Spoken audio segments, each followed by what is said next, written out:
નમસ્કાર મિત્રો, સ્વાગત છે તમારું ફરી નવી એક કહાનીમાં। સુરત શહેરની ઉનાળાની ગરમ સાંજ હતી। સાંજે લગભગ 9 વાગ્યા હશે, છતાં રસ્તાઓ પર ભીડ ઓછી થવાનું નામ લેતી નહોતી। ક્યાંક ફૂડ સ્ટોલ પાસે લોકો ઊભા રહીને જમતા હતા, ક્યાંક હોસ્પિટલ બહાર એમ્બ્યુલન્સના સાયરન સંભળાતા હતા, તો ક્યાંક દુકાનોના ઝગમગતા બોર્ડ શહેરને જીવંત રાખતા હતા। શહેરના જૂના વિસ્તારમાં આવેલી જીવનદીપ મેડિકલ સ્ટોર હજુ ખુલ્લી હતી। દુકાનની બહાર લીલા રંગનું બોર્ડ ટ્યુબલાઇટના અજવાળામાં ઝબૂકતું હતું અને અંદર કાચની શેલ્ફમાં ગોઠવાયેલી દવાઓ પર સફેદ લાઇટ ચમકતી રહી હતી। મેડિકલ સ્ટોરનો માલિક અજય આખો દિવસ કામ કરીને ખૂબ થાકી ગયો હતો। સવારે 7 વાગ્યાથી દુકાન ખોલી હતી અને ત્યારથી સતત ગ્રાહકોની ભીડ ચાલતી હતી। કોઈ તાવની દવા લેવા આવતું હતું, કોઈ બાળક માટે સિરપ માંગતું હતું, તો કોઈ ઉતાવળમાં ડૉક્ટરનું પ્રિસ્ક્રિપ્શન લઈને ઊભું રહેતું હતું। આખો દિવસ લોકોના પ્રશ્નો સાંભળતા સાંભળતા અજયનો સ્વભાવ થોડો ચીડિયો થઈ ગયો હતો। દુકાનની અંદર 2 કોલેજના છોકરાઓ ઊભા હતા। એક ગર્ભવતી મહિલા પોતાના પતિ સાથે દવા લઈ રહી હતી અને ખૂણામાં એક વૃદ્ધ માણસ બ્લડ પ્રેશરની ગોળીઓ માંગતો હતો। એ જ સમયે મેડિકલ સ્ટોરના દરવાજા પાસે ધીમે ધીમે એક વૃદ્ધ મહિલા આવીને ઊભી રહી। સફેદ સાડી, માથા પર જૂનું ઓઢણું, હાથમાં લાકડી અને ચહેરા પર વર્ષોની મહેનતની ઊંડી રેખાઓ। એમને જોઈને જ લાગતું હતું કે જીવને એમને ઘણું બધું સહન કરાવ્યું હશે। એમના હાથમાં જૂનું કપડાનું થેલું હતું, જેમાં હોસ્પિટલની ફાઇલ અને કદાચ થોડું ઘરનું બનાવેલું ખાવાનું હશે। મહિલા ખૂબ ધીમે અંદર પ્રવેશી। પાછળ ઊભેલા કેટલાક લોકો કંટાળી ગયા। એક યુવકે ધીમેથી કહ્યું, દાદી, જરા જલ્દી કરો ને। મહિલાએ માત્ર હળવું સ્મિત કર્યું અને ધીમે ધીમે કાઉન્ટર પાસે આવી ઊભી રહી। અજયે પ્રિસ્ક્રિપ્શન લેતા પૂછ્યું, હા માં, શું જોઈએ? મહિલાએ કમતા હાથથી કાગળ આગળ કર્યો। બેટા, ડૉક્ટરે આ દવા લખી છે, છાતીમાં દુખાવો રહે છે। અજયે ઝડપથી દવાઓ કાઢી, બિલ બનાવ્યું અને કહ્યું, માં, કુલ 1250 રૂપિયા થાય છે। મહિલાએ ધીમેથી પોતાનો ખિસ્સો તપાસ્યો, પછી થેલો ખોલ્યો, પછી સાડીના ખૂણામાં બાંધેલો નાનો રૂમાલ ખોલ્યો। એમાં માત્ર થોડા સિક્કા અને 2-3 નોટ હતા। એના ચહેરાનો રંગ ધીમે ધીમે બદલાવા લાગ્યો, આંખોમાં ગભરાટ આવી ગયો। ફરીથી ખિસ્સા તપાસ્યા, હાથ કાંપવા લાગ્યા। દુકાનમાં ઊભેલા લોકો હવે એમને જોવા લાગ્યા। અજય થોડો ચીડાઈને બોલ્યો, શું થયું માં, જલ્દી કરો, પાછળ પણ લોકો ઊભા છે। મહિલાના હોઠ કંપી રહ્યા હતા। બેટા, મારા પૈસા કદાચ હોસ્પિટલમાં કંઈક પડી ગયા લાગે છે। આ શબ્દો સાંભળતા જ અજયનો ગુસ્સો વધી ગયો। એનો શું અર્થ? પૈસા વગર દવા લેવા આવી ગયા? અહીં મફત સેવા નથી ચાલતી। મહિલાએ હાથ જોડતા કહ્યું, ના બેટા, મારી પાસે હતા, સાચે હતા। હોસ્પિટલમાં ટેસ્ટ કરાવતી હતી ત્યારે કદાચ ખોવાઈ ગયા હશે। પરંતુ અજયે હવે સાંભળવાની સ્થિતિમાં નહોતો।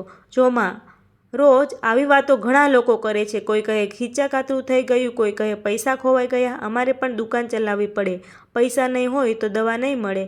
દુકાનમાં અચાનક શાંતિ છવાઈ ગઈ। મહિલાની આંખોમાં પાણી આવી ગયું। બાજુમાં ઊભેલી એક મહિલાએ દયા દાખવી અને ધીમેથી કહ્યું, ભાઈ, રહેવા દો ને, વૃદ્ધ મહિલા છે। પણ અજયે તરત જ જવાબ આપ્યો, બહેન, આજે એકને મફતમાં દવા આપીએ તો કાલે 10 લોકો આવી જશે। વૃદ્ધ મહિલા હવે ખરેખર ગભરાઈ ગઈ। બહાર રાત વધી રહી હતી, હોસ્પિટલ પણ દૂર હતી। દવા વગર ઘરે જવાનું એટલે આખી રાત પીડામાં પસાર કરવી।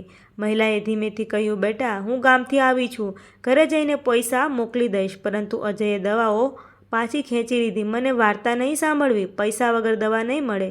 દુકાનમાં ઊભેલા લોકો શાંતિથી આ બધું જોઈ રહ્યા હતા। કોઈ કંઈ બોલતું નહોતું, પણ દરેકના દિલમાં કંઈક ખૂંચી રહ્યું હતું। વૃદ્ધ મહિલાએ ધીમેથી પોતાના હોસ્પિટલની ફાઇલ છાતી સાથે ચાંપીને પકડી લીધી। આંખોમાંથી આંસુ સરકી રહ્યા હતા, પણ એ છુપાવવાનો પ્રયત્ન કરી રહી હતી। દુકાનના દરવાજા પાસે પહોંચીને એમણે એકવાર આખી દુકાન તરફ જોયું। કદાચ એમને આશા હતી કે કોઈ રોકશે, કોઈ કહેશે, માં, દવા લઈ જાઓ, પરંતુ કોઈ બોલ્યું નહીં। એ જ સમયે દુકાનના ખૂણામાં ઊભેલી એક યુવતી આગળ આવી। લગભગ 25 વર્ષની ઉંમર હશે, સાદા કપડાં, ખભા પર ઓફિસની બેગ અને આંખોમાં કંઈક અલગ જ શાંતિ। તેણે ઊંચા અવાજે કહ્યું, 1 મિનિટ। આખી દુકાનનું ધ્યાન હવે એની તરફ ગયું। અજયે ચીડાઈને પૂછ્યું, હવે શું થયું? યુવતી ધીમેથી આગળ આવી અને પોતાના પર્સમાંથી પૈસા કાઢીને બોલી, શારદાબાની દવાના પૈસા હું આપી દઉં છું। દુકાનમાં ઊભેલા ઘણા લોકો આશ્ચર્યથી એને જોવા લાગ્યા। મહિલાની આંખમાં તરત જ આશાનો કિરણ ઝળહળી ઉઠ્યો, પરંતુ અજય હજુ પણ ગુસ્સામાં હતો। તમારે શા માટે આપવા? તમને ખબર છે કે સાચું બોલે છે કે નાટક કરે છે? યુવતીએ શાંતિથી જવાબ આપ્યો, જો નાટક પણ હોય ને તો પણ આ ઉંમરે કોઈ મહિલા મફતની દવા માટે આટલી વિનંતી નહીં કરે। અને જો સાચું બોલતા હોય તો આટલી રાતે દવા વગર મોકલી દેવા યોગ્ય છે? દુકાનમાં થોડું ગુંજરાવ શરૂ થઈ। હવે કેટલાક લોકો પણ યુવતીની તરફેણમાં બોલવા લાગ્યા, હા ભાઈ, દવા તો આપી દો, પૈસા તો મળી રહ્યા છે ને? અજય થોડો શાંત પડ્યો. તેણે પૈસા લીધા, દવાઓ પેક કરી અને ગુસ્સામાં મહિલાના હાથમાં આપી દીધી. લો માં. મહિલાએ કામતા હાથથી દવાઓ લીધી. એમની આંખોમાંથી આંસુ રોકાતા નહોતા. તેઓ ધીમે ધીમે યુવતી પાસે આવ્યા. બેટા, તારું નામ શું છે? યુવતીએ હળવું સ્મિત કરીને કહ્યું, મારું નામ નિધિ. મહિલાએ કમતા હાથથી એની માથા પર હાથ મૂક્યો. ભગવાન તને બહુ સુખ આપે બેટા. આજે તું ન હોત ને તો કદાચ હું દવા વગર જ પાછી ફરી જાત. નિધિએ ધીમેથી કહ્યું, માં, આ તો મારી ફરજ હતી, પરંતુ શારદાબાના મનમાં વર્ષોથી દબાયેલા દુઃખનો દરિયો જાણે હવે બહાર આવવા માંગતો હતો. થોડા સમય પછી તેઓ ધીમે ધીમે બોલવા લાગ્યા. બેટા, મારા પતિ ખેડૂત હતા. 5 વર્ષ પહેલાં ભગવાને એમને બોલાવી લીધા. દીકરો શહેરમાં જઈને અલગ થઈ ગયો. હું ગામમાં એકલી જ રહું છું. 2 દિવસથી છાતીમાં ભારે દુખાવો હતો, એટલે આજે હિંમત કરીને હોસ્પિટલ આવી. ગામના પાડોશી પાસેથી ઉધાર લઈને આવી હતી, પણ ખબર નથી પૈસા ક્યાં ખોવાઈ ગયા. મહિલા બોલતી હતી અને દુકાનમાં ઊભેલા લોકો શાંતિથી સાંભળી રહ્યા હતા. ઘણા લોકોની આંખોમાં પાણી આવી ગયું. અજય પણ કાઉન્ટર પાછળ ઊભો આ બધું સાંભળતો હતો. એની અંદર કંઈક ધીમે ધીમે તૂટી રહ્યું હતું. એને પોતાની માતાની યાદ આવી ગઈ, જે ગામમાં એકલી રહેતી હતી અને દરેક વખતે ફોન પર ફક્ત એટલું જ કહેતી, બેટા, તું ખુશ રહેજે બસ.